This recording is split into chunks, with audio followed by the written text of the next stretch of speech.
All right, so today we're graphing trigonometric functions. The first function we're going to start with is y equals sine of theta. Now, sometimes people think they're graphing it when they're putting the values on the unit circle. But when we're graphing something, we're trying to graph it as a function of an independent variable. In this case, it's not a function of x. What is it a function of? Theta. It's a function of theta. So theta is your input or your independent variable. That's on your, what we usually call our x-axis. And then y is the output or the f of x, and that goes on the y-axis, all right? Now, sine of theta by itself with no number out front, no plus or minus a number on the side of it, that is just the parent function. Plain old sine of x, all right? So what we're going to do is we're going to set up these axes. On my theta axis, I have put pi over 2, pi, 3 pi over 2, and 2 pi, and the opposites. And on my y-axis, I put 1 and -1. That's plenty. That's more than enough.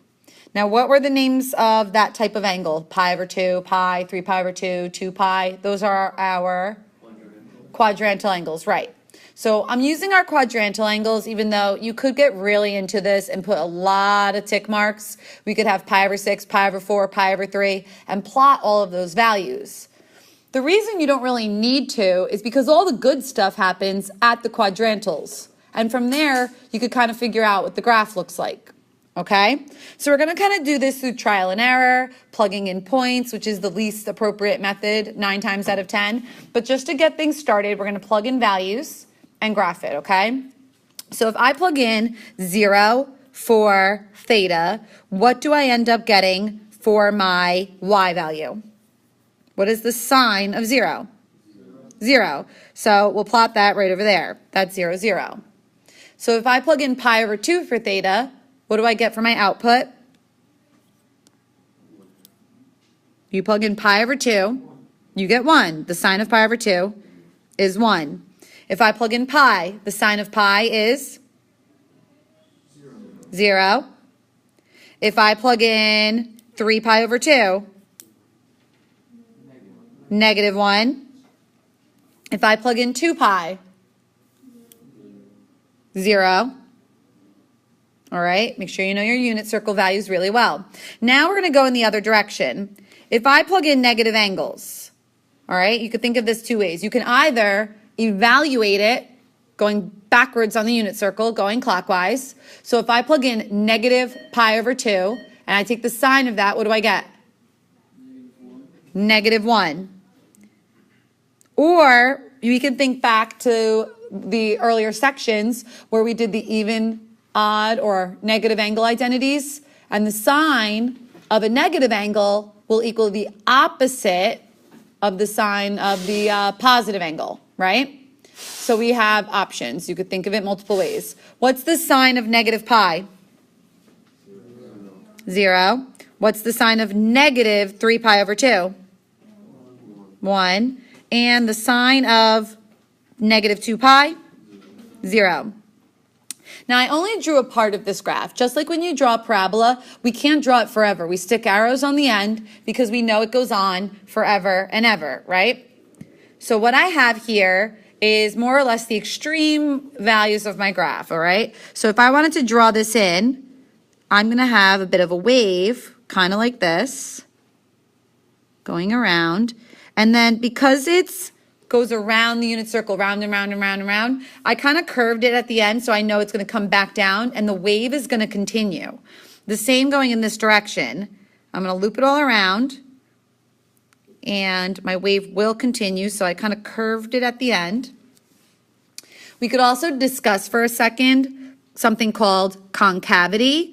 And the concavity is basically whether your graph is curving upward or downward. So some words that you're going to deal with in the future, some phrases are concave up or concave down. The part of the graph that's concave down is this guy right over here, this guy over here, this guy over here. Those are all concave down, all right, because of the way that they are curved. The parts that are concave up, this part over here is concave up, that part over there is concave up, this little piece over there, concave up, all right? So when we talk about those later, that's what we're talking about. The places where your concavity switched, this spot, this one over here, all of these little places, those are going to be referred to later as points of inflection, okay, where the concavity changes, just so we know all that. So this right here is the parent function, y equals sine theta. It goes on forever and ever. It repeats the same pattern, and it just has this shape, okay? This right here is called one complete cycle, all right? One complete cycle, and it's the piece that keeps repeating. Another thing that we can describe is the length of one cycle, or the period of the function, all right? If we looked at this graph, if we focused on the fact that it starts right over here, and then it finishes right over there, you could pick any start and finish point, but I like to go from 0 to 2 pi. And it makes sense if you think about the circle, that it completes one full cycle between 0 and 2 pi, and then it repeats because we continue going around the unit circle, right? The length of one period is normally 2 pi. So the period here is 2 pi, okay? But that's going to vary. Do you guys remember doing stretches and compressions last year? All right. Most of the time in Algebra 2, you probably focused on vertical stretches and compressions, correct? Where you multiplied out front by a number like 2, and that would vertically stretch your parabola by a factor of 2. Does that sound familiar? But do you guys also remember when you first started graphing, you graphed something called the step function? And with that step function, we also did horizontal stretches and compressions. We all know which way horizontal is, right? Okay. When we have a horizontal stretch or compression, if we compress something horizontally, I'm just going to switch the color and kind of show you what might happen. If I compress this graph horizontally, then I might have 1, 2 complete cycles between 0 and 2 pi. So the length of one period would really be how long? Pi. So it's going to change. And we'll deal with that equation in a little while. All right? But this for right now is just the parent function. The period of the parent function is 2 pi, and it looks like this. Now, sometimes we use little patterns and tricks to help us remember things. So something I use for sine is something called omamo. Omamo is a 0, a max, a 0, a min, a 0. That's omamo. That's the pattern that we follow. So does everyone see? We went from a 0 at the origin to a maximum, back down to a 0, down to a minimum, lowercase m instead of capital M, back to a 0. That will give us our complete wave. Got it? So we need to know what that looks like, just like you need to know what x squared looks like. Now we can do a lot of different things to change what this looks like. Bam. So you're going to copy this down, and then we're going to talk about it, okay? Okay, so now that we have that all written down, we're going to start talking about what each of these positives or negatives, A's, B's, C's, and D's, what they each do to help transform our trig functions. Now, I have trig written in a box, a little rectangle, because where it says trig, it could be, like we say on the side, any of the 6 trig functions. So these transformations work the same way for all trig functions. These are even the exact same transformations that you guys saw on the cover of that step function packet that you got last year from your teacher, because I know I gave your teacher that packet to do with you guys. So it existed, it happened, it was there. You may not remember, and it may not have been taught really well, but we're going to pick it up from here, okay? Out front, or on the sides, outside of the function, we have A and we have D. That's what I refer to as not being in the crazy house. The crazy house is going to be inside the parentheses where B and C are. The crazy house, everything in there is going to be the opposite of what you would think, and it's affected in the left and right direction horizontally, and it goes the opposite. Everything on the outside, the A and the D, those are going to be not crazy. They do exactly what you think they would do. They're not opposite, and they go vertically up and down, all right? So that's one thing you need to remember. So one more time, crazy house is everything above this pink line, all right? If it's in the part of the function that makes it unique. So this is unique to x squared because this is going to be sine of x, all right? So whatever makes that function unique, you put the crazy house in there. All right, plus and minus a. The a value is out in front.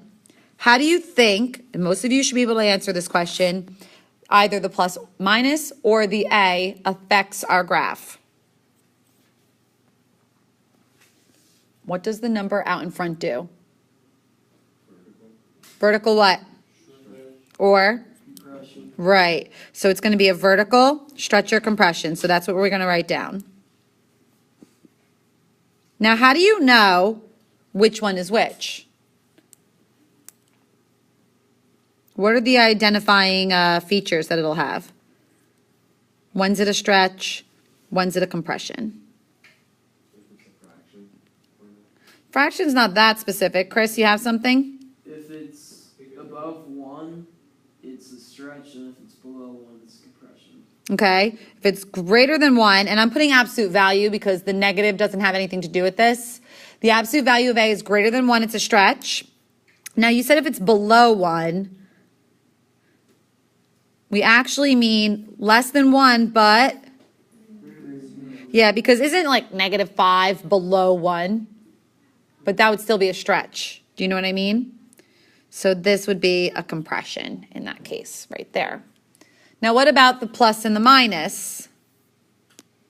How does that affect our graph? It's still vertical. But if it were a negative out front, a vertical what? Katie?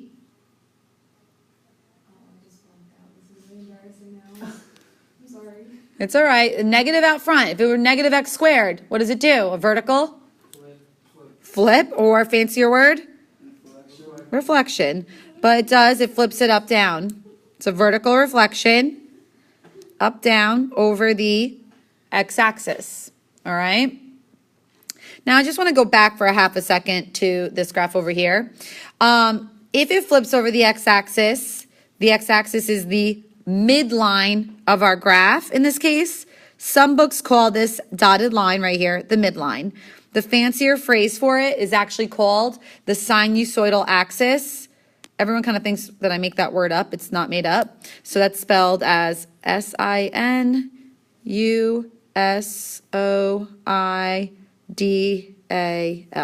The sinusoidal axis. And it's called that for all of the trig functions.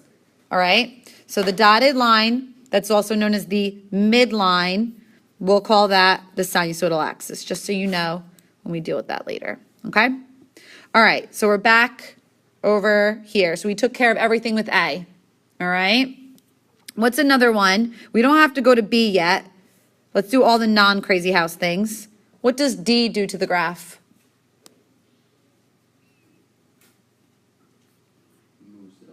Right, so it's our vertical shift, or simpler words, moves it up and down. And it does exactly that. If it's plus D, it's going to move up. And if it were minus D, it would move down. No surprises there. All right, B and C. Which one's probably a little bit easier to do first? B is easier? C. I think C is easier because I feel like we've done something like that more often. All right. The C value, what does that do to our graph? It's a horizontal shift. Good. That's not the right color. It's not light enough. All right. So it's our horizontal stretch. It's not stretch. Shift. So shift. But the case here, it's not quite like the D, right? It's not going to move in the positive direction when it's plus, in the negative direction when it's minus, all right? It's actually, when it says minus C, it moves to the right, okay? There's one of them. And when it's plus C, it moves to the left. It does the opposite of what you'd expect, all right? So I'm going to write crazy for crazy house. Got it? Shorthand notation. Now last we're going to deal with the b value. We don't see this too much in other functions because of how they're set up. It doesn't come up too often. That's why we did the step function first. I know it was a long time ago, but that's why we do it first, because it's easier to see all those transformations. Based on what we have going on the board right now, how can I describe the plus minus b? Horizontal. It is a horizontal. Horizontal what? It still is a stretch or compression. Okay? But the circumstances are going to be a little bit different, right? Because of this whole crazy nonsense. Now, before we decided when A was this happened. When A was that happened. So with the B, horizontal stretch or compression, if the value of B is greater than 1, what do you think it is? It's actually a compression now. And when the B value is less than 1, but greater than 0, it's a stretch. All right. Now, let's go back for a half a second. This graph. The period of this graph was 2 pi. Okay? That's how long it was to begin with. Now, imagine this almost as an accordion. Okay? If my B value, right over there where the red underline is, if my B value were a 2, positive 2, would that be a stretch or a compression? It would be a compression. So if it's compressing it with a factor of 2, instead of the period being 2 pi, what do you think the period will be? Pi. So we can actually write a formula to figure out the period. What do you think the formula for figuring out the period is?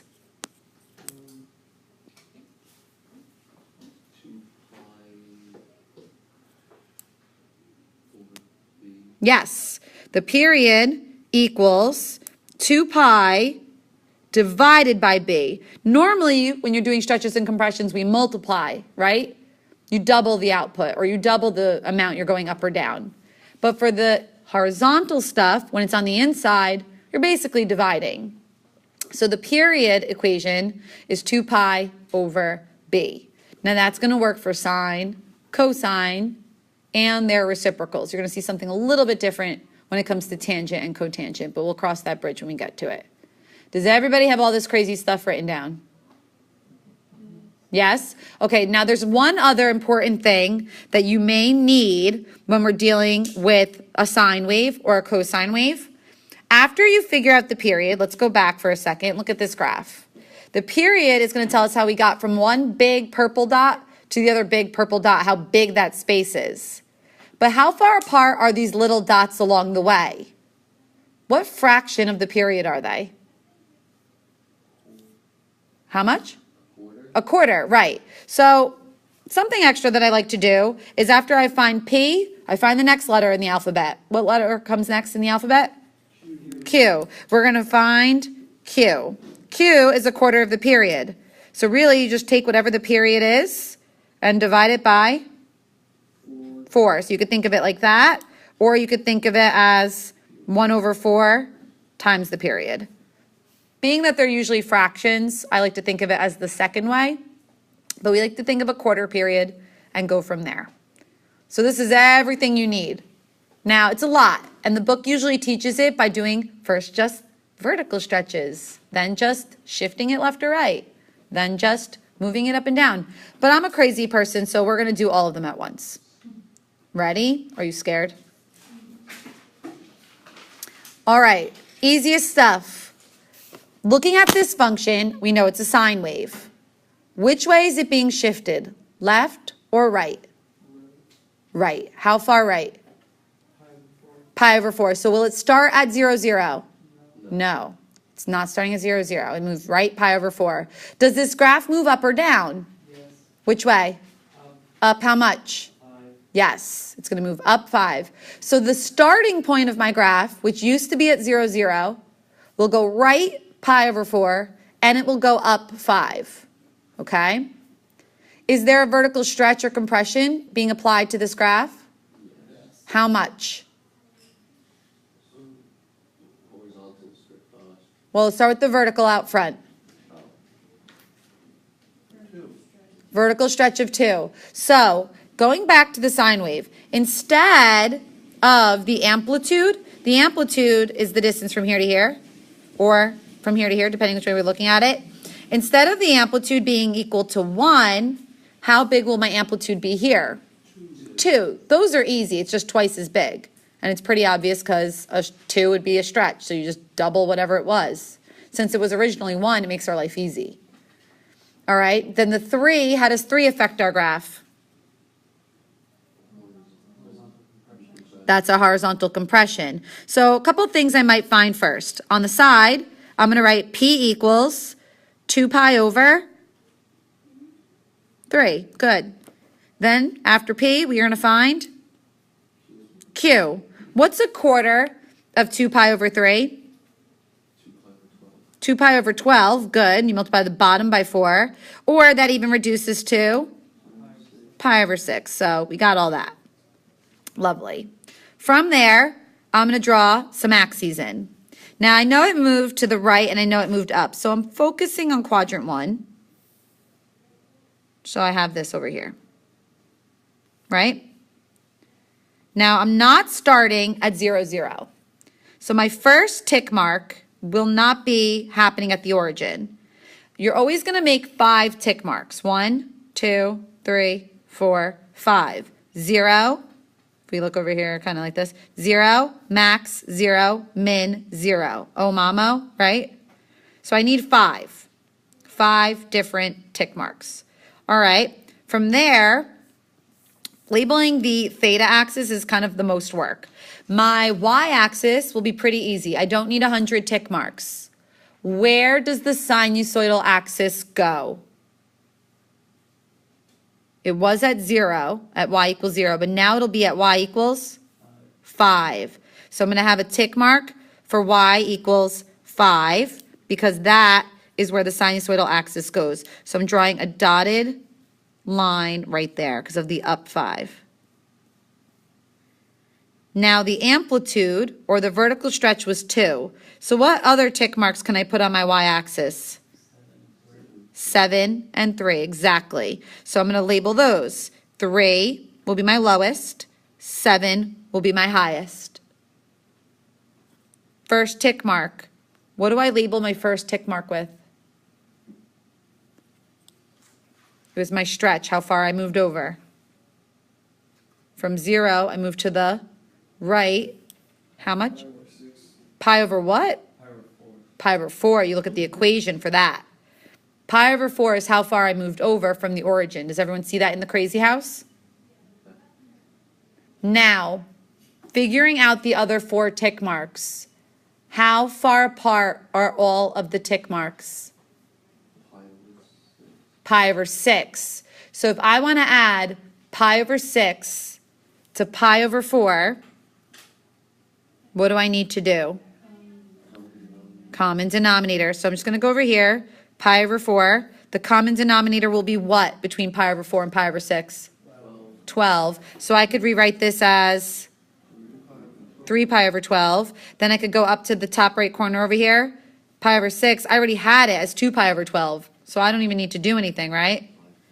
So the next tick mark will be, yep, 5 pi over 12. The next tick mark, yep, 7 pi over 12. The next one, 9. And the last one, yes. Now the period, 2 pi over 3, that's actually the distance, whoops, that's actually the distance between my starting and my finishing. If I subtract 11 pi over 12 minus 3 pi over 12 to find out how far apart they are, what do you get? 8 pi over 12, which reduces to what? 2 pi over 3, so it matches what I should have gotten for the period. Got it? I'm not drawing this to scale. I'm not trying to fit this on a graph between 0 and 2 pi. That's just silly. You just draw all new tick marks, and we go from there. Okay, now, is this sine wave reflected up and down? No. So it just follows the classic pattern of a 0, max, 0, min, 0. So we have a 0, then we have a max, then we have a 0, then we have a min, and then we have a 0. So your graph looks like that. Little arrow on the end, little arrow on the end. Beautiful. Goes on and on forever. Now, if you're kind of a little neurotic and you feel like you want a million tick marks on there, could you put them there? I mean, I guess. There's 4, there's 6, there's 2, there's 1. So you have a little bit more graph. But you have to realize you're counting your theta axis in increments of pi. There's no need to put a million tick marks over there, all right? So that was your theta axis and your y-axis. Now, last year when you graphed things, what are 2 other things you usually found to go with your graph? Domain and range. Now, looking at the picture, domain and range should be a little bit easier. What's the domain of this sine wave? All real numbers. So we could either put this symbol, right? Or we can put negative infinity to infinity. And then the range is what? 3 to 7 with brackets. That's it. So having a visual on the function makes it a little easier to do domain and range. Kind of got it? All right. We have another example. It works exactly like this, but I just changed the numbers a little bit. Okay? So the next example we're going to do is this one right here. So I'm going to press pause, and you guys are going to try, and then we'll go over it together and compare what we got. All right?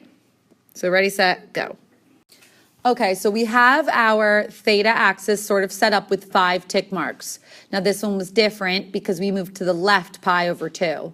The weird thing about moving left versus moving right is when you move left, you move into the negatives, and we don't know when we cross from negative to positive, all right? So what we're going to do is we're going to save putting our y-axis in until we've already put all of our theta values on our x-axis or theta axis. Are we all okay with putting negative pi over 2 for the first tick mark? Yes? Okay. The period was 2 pi over 5, and the quarter period would be 2 pi over 20 or pi over 10. Did everyone else get that? All right, so the quarter period is how far apart each tick mark is. If my first tick mark is at negative pi over 10, what would my second tick mark be? Negative 4 pi over 10. Now, I always leave the common denominator alone when I'm doing these. Don't reduce them, okay? The next one would be negative 3 pi over 10. The next one after that. And the last one. So all of my theta values in this case were negative.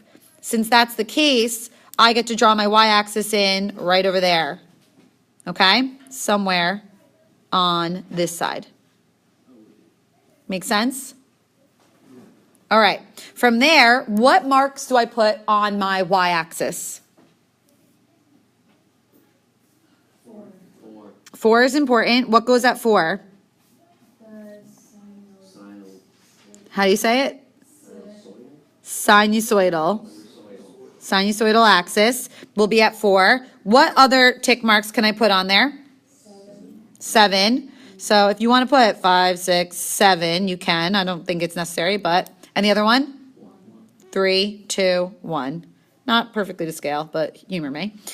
Dotted line, sinusoidal axis went in at 4. So I can put that in, going horizontally across.